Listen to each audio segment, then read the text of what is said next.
In the second reading today, Paul tells Timothy, I ask that prayers be offered for everyone, that we may lead a quiet and tranquil life. That we may lead a quiet and tranquil life. And I'd like to just reflect in a little bit tonight about smallness and simplicity and the role that they play in our lives, particularly today. I think it's obviously, as it was a concern for St. Paul back in his day, I think even more so, it's probably a really important topic for us to reflect on in our own day as well, because we have, obviously, as we know, compared to St. Paul's time, the entertainment possibilities have multiplied by a factor of about 1 billion.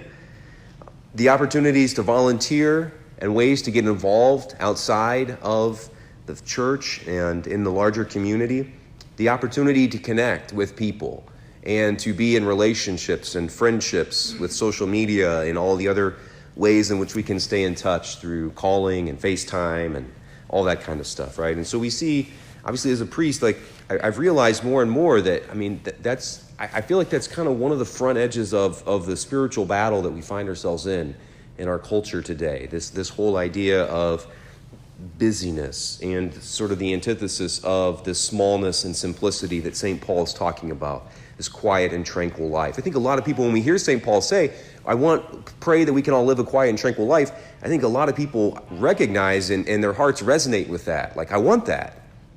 That's great. I see why Paul's saying we want to pray for that.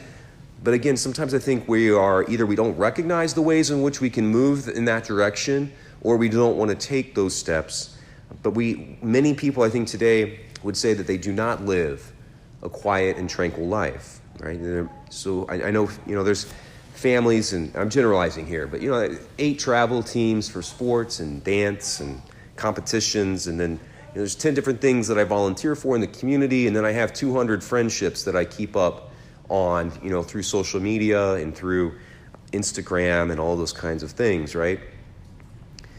There's the actual mental health diagnosis of an anxiety disorder, and here I'm not talking about that, but I think the standard anxieties that people face in their lives, it's a real reaction, right, to having too much going on.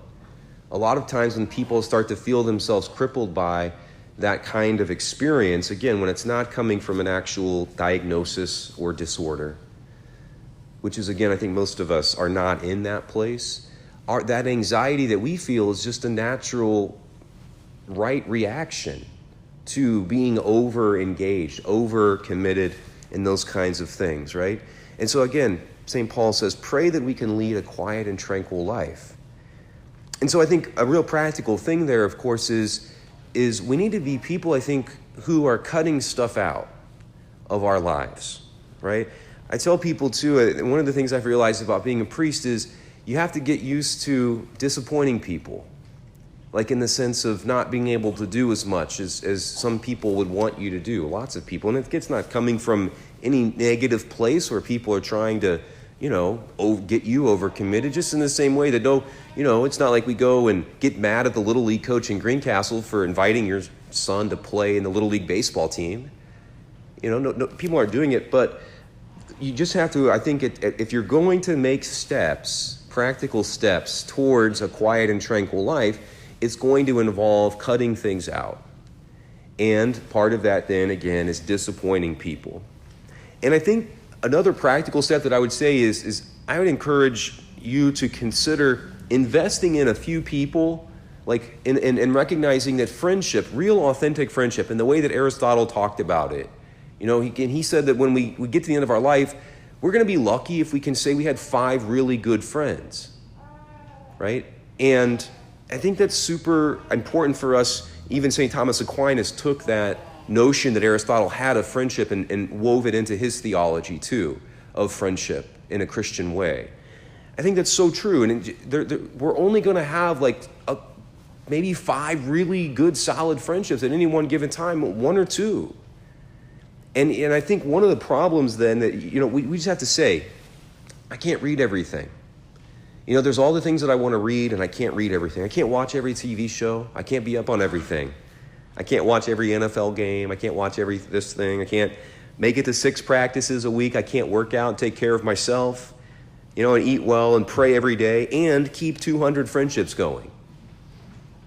I can't do it all. No, you can't, I can't, no one can. Right? Jesus Christ in his humanity could not have done that. Right? It's super important to mention that. And I think, again, about that notion of the 200 friends, I think that a lot of times we treat God the way that we treat those 200 friends, or whatever it is, or thousands, how many ever you have friends, right? You cannot keep 200 relationships going in any authentic way, right? So I know some of our, you might not try as much.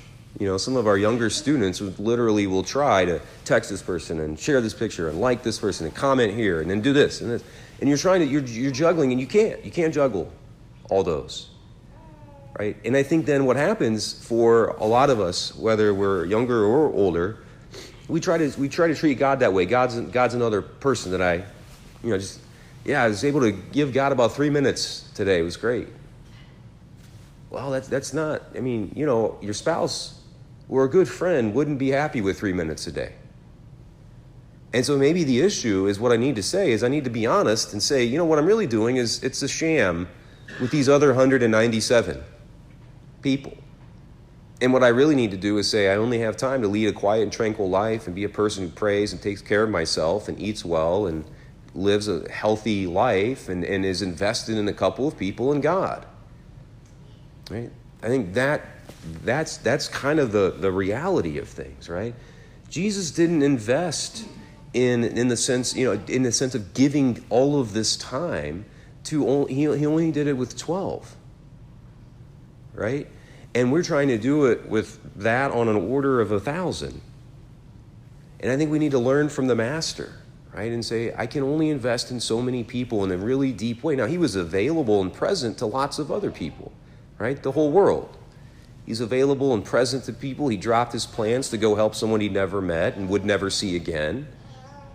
This is not that he walked around and said, you're not in the 12, I can't talk to you. But investing, right, in people and in relationships. And I think that starts to help us realize and do that with God as well. It cuts a lot of stuff out of our lives when we start to simplify. It also gives us space for God, and it gives us space to have those 200 surface level friendships also aren't going to give us back what we really need in an authentic human relationship. In giving God 3 minutes, it's not like God pouts and gets mad at us, but we can't get from God in 3 minutes what we really need as a human person in relationship with God either. Right? So all of these things, I think, again, St. Paul, as with everything St. Paul says, it still has just as much relevance 2,000 years later, right? In conclusion, I'll just share this too. Our parishes, both parishes and the college students, last year we did, throughout Lent, the 90 days leading up to Easter, a lot of people participated in an Exodus 90 program, which was a really kind of an extreme thing of cutting social media out of your life and fasting regularly and not watching television and cutting alcohol out and all these other things. And the thing that I heard, so we had probably 8 groups between the parishes and the college doing this, so maybe 80 or 90 people, I would guess. And the thing that I heard from every single person was A, I loved it, and B, I had so much free time, right? I loved it, cutting stuff out. I loved what I experienced, and I had lots of free time. I think that's what St. Paul is trying to urge Timothy to do, and then thus also us today as well. So we pray to be able to take the steps that are necessary to be people who lead the kind of life that we long for, the quiet and tranquil life in all devotion and